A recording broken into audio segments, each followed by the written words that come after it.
Olá, meus amigos. Vou falar para vocês sobre a palavra de Deus que se encontra em Romanos, capítulo 12, versículo 1 e 2, que diz assim: Rogo-vos, pois, irmãos, pelas misericórdias de Deus, que apresenteis o vosso corpo por sacrifício vivo, santo e agradável a Deus, que é o vosso culto racional. E não vos conformeis com este século, repetindo, e não vos conformeis com esse século, mas transformai-vos pela renovação da vossa mente, para que experimentais qual seja a boa, agradável e perfeita vontade de Deus. O que eu quero dizer aqui sobre essa palavra que nós acabamos de ler aqui?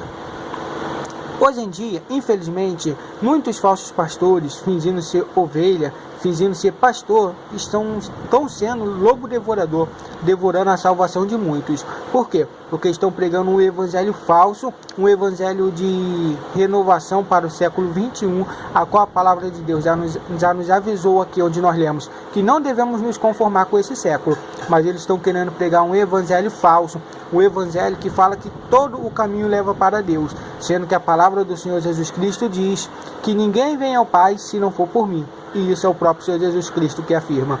Ou seja, se nós afirmamos que qualquer caminho leva a Deus, estamos quebrando a palavra de Cristo. Estamos falando que o Senhor Jesus Cristo, ele mentiu, porque ele afirmou: ninguém vem ao Pai se não for por mim. Vocês estão entendendo? E hoje estão pregando um evangelho muito falso. Hoje em dia estão fazendo a casa de Deus, infelizmente, de balada. Infelizmente estão botando todos os tipos de música, como forró, como funk, como pagode, entre outros tipos. Estão falando que agora são, exemplo, funk, gospel, forró, gospel. E por aí vai.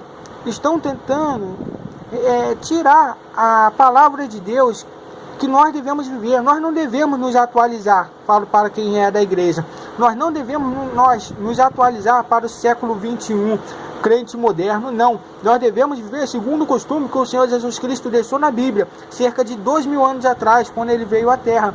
É sobre esse costume que nós devemos viver. Esse negócio de modernidade, isso não é para o cristão. Isso pode ser para o mundo. E que esse mundo, que eu falo que são as pessoas, venham se arrepender dos seus maus caminhos. Porque essa pregação de facilidade, que só pregam riquezas, bem materiais, que só pregam que Deus só quer o coração. Deus fala na palavra dele que o mesmo Deus, esse Deus que nós pregamos, o Pai do Senhor Jesus Cristo, que esse mesmo Deus vos santifique em corpo, alma e espírito. Ou seja, para Deus é completo, Deus não quer resto. Muita gente deixa de ir na casa de Deus para ir em festinha. Muita gente deixa de ir para a casa de Deus para ir para qualquer lugar que seja. Aí quando não tem nada para fazer, vai para a casa de Deus. Fazendo o quê? Deus fica com o resto. Quando não tem nada de bom para fazer, segundo a palavra que a pessoa tem na mente, quando não tem nada de bom para fazer, aí eu vou para a igreja e Deus fica com o resto. Mas eu te pergunto, será que Deus se agrada dele ficar como o resto no último banco, ficar com o que sobra? Deus fala que para ele tem que ser o melhor, porque ele nos deu o melhor, o Senhor Jesus Cristo. O Senhor Jesus Cristo nos deu o melhor, a vida dele na cruz.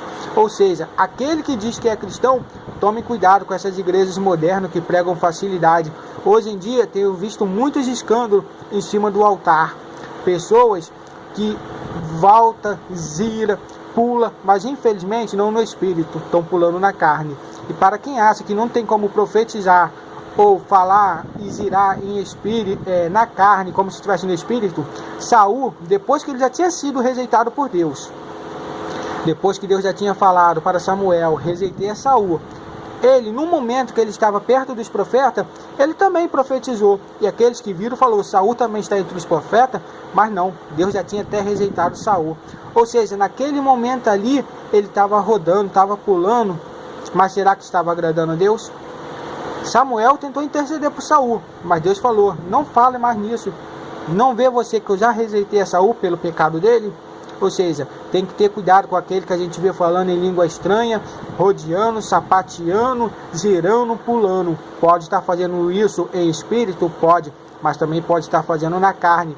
Como a gente vamos saber? Vamos saber pela palavra que ele está nos pregando. A palavra está dentro da Bíblia? A palavra é uma palavra que o Senhor Jesus Cristo deixou para nós?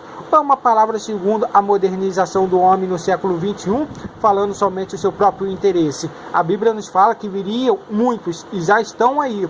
Então, cada um vigie para que não vá para o inferno, porque muitos estão caminhando para o inferno. Muitos estão, espero que volte no meio do caminho e sigam ao Senhor Jesus Cristo. Mas muitos estão caminhando para o inferno e ainda diz, eu sou da igreja, estou indo para o céu. Estão pregando um evangelho muito fácil, estão pregando uma salvação muito fácil, estão pregando um ir para o céu muito fácil, a qual eu não vejo na Bíblia. Ou seja, vigie, não precisa acreditar na minha palavra não. Acha que eu estou errado? Pegue a Bíblia e leia. Veja se fala sobre facilidade, sobre modernização, sobre vai para o céu no bem bom, enchendo o bolso de dinheiro, fazendo segundo a dureza do coração. Não. Aqueles que são rebeldes agem segundo a dureza do coração, Deus não se agrada dele. Deus se agrada do pecador, não do pecado. Ou seja, você que é pecador, se arrependa do seu pecado, vai e não peques mais. Assim como o Senhor Jesus Cristo falou para aquela mulher que tinha cometido o ato de adultério. Eu não te condeno. Vai e não peques mais. Muitos estão pregando eu não te condeno, mas está esquecendo de falar que o Senhor Jesus Cristo falou, vai e não peques mais. Ou seja, aquilo que você faz que não agrada a Deus, Deus te perdoa, desde que você vai e não peques mais. E é isso que eu tenho para deixar para vocês. Medite nessa palavra, veja se o modo que você tem andado realmente tem agradado a Cristo. Se a resposta for não, é melhor você reavaliar a tua conduta e andar da maneira direita. Se a resposta for sim, você já estiver indo para a igreja, estiver lendo a Bíblia, e estiver fazendo segundo a palavra de Deus nos manda, amém. E aquele que é santo, se santifique mais, nos afirma a palavra de Deus. Ou seja, dá sempre para melhorar um pouquinho. Eu e você podemos sempre melhorar um pouquinho diante de Deus, diante da nossa obediência diante de Deus. Porque eu e você não é perfeito. Ou seja, se não é perfeito, dá para melhorar. E vamos ficando com essa palavra e que todos possam estar sendo abençoados, verdadeiramente abençoados por Deus. Amém.